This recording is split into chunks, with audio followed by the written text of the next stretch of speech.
Today we talk about how can you fix this problem or know how you can do that on your Sims Free Play app. So all you have to do, so you just click here on settings, click on it here.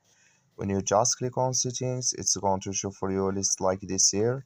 So then you go down, just keep going down, click here on apps, come to apps list here, and there you're looking for Sims Free Play app, or just click on search, then here add Sims Free Play app. It's going to show for you like this here, you click on it. So then it's going to take you to this list, click on force stop, then you click on OK, then you go down, just click on storage, come to storage list here, then all you have to do, just click here on clear cache, then all you have to do now, so you just go to your Play Store, you click here on your Play Store here, then you search for Sims Free Play app. It's going to show for you like this. You will find here if please click on it, then it's going to work with you.